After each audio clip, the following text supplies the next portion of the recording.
Welcome back to our YouTube channel, you guys. My name is Thomas. Before we jump into today's video on what's going on in the market, including why Bitcoin dipped and why is Coinbase getting sued again, please subscribe and turn your bell notifications on to stay up to date with all of our content. To start today off, we're looking at why Bitcoin loses bullish trend line as Fed sees restrictive rates needed for some time. So Bitcoin lost a very major support level here, and we actually closed below that. Now, we did discuss that on our previous video, so make sure to check that out. Bitcoin lost a key support after the minute of the Federal Reserve July meeting dashed the hopes that looser monetary policy is set to return to the US next year.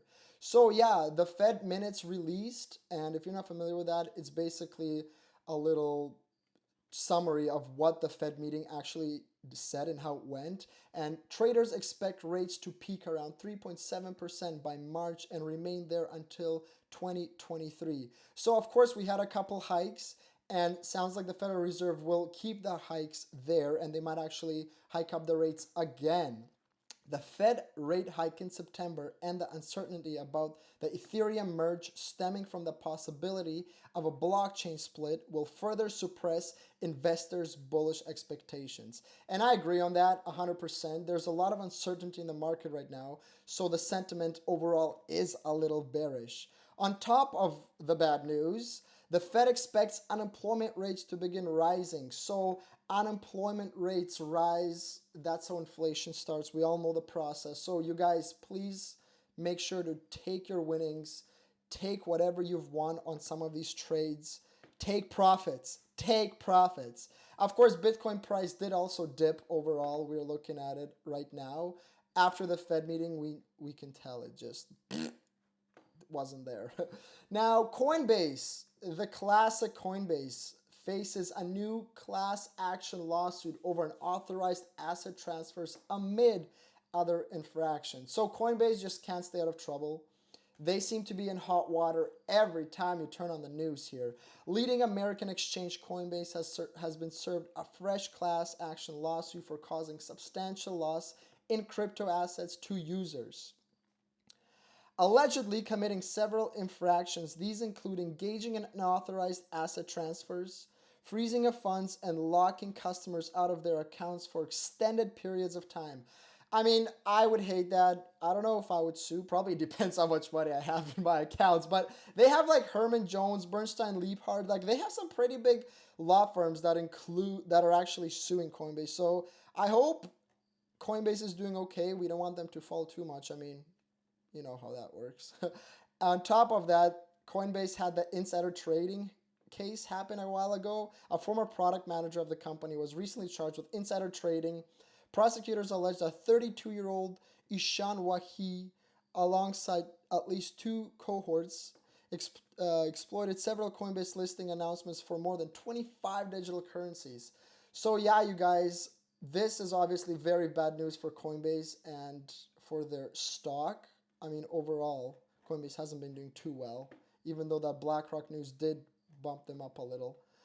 Now, on the other hand, a former president and Coinbase VP, Adam White, is joining Blackstone as crypto investment advisor.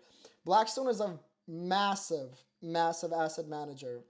And I think this is actually some good news for Coinbase, or more so people in the crypto space, because I mean, you have people from crypto exchanges going to work at big investment firms.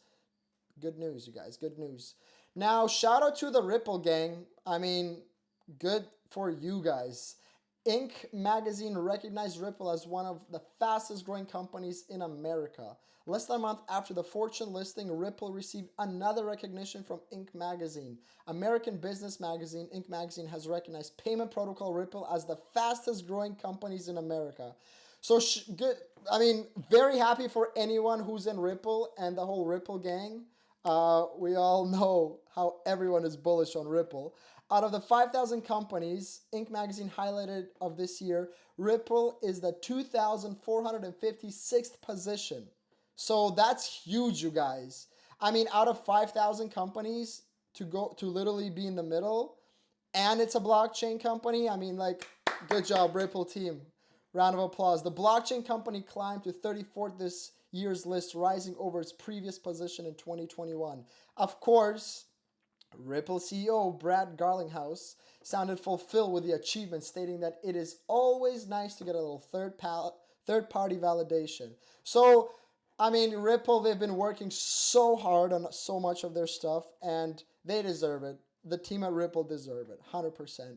Now, Ethereum, ENS, huge news for Ethereum, especially before the merge now. Ethereum name service, ENS, domains exceeded 2 million after a record-breaking July.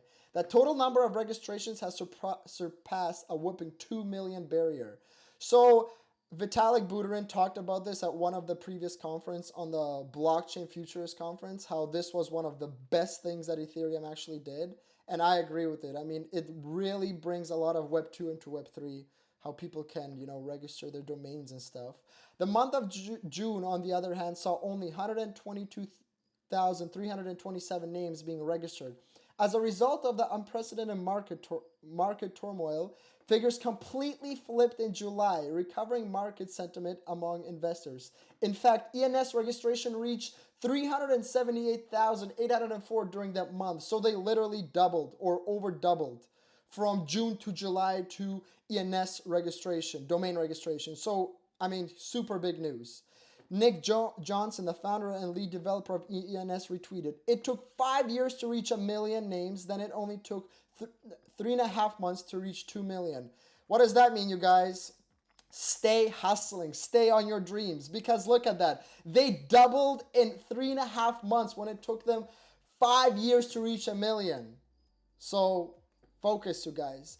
That is all for today's video. Thank you all for watching, you guys. Stay tuned, subscribe, like, follow. Please let me know what your guys' thoughts are, and we'll see you guys in tomorrow's video.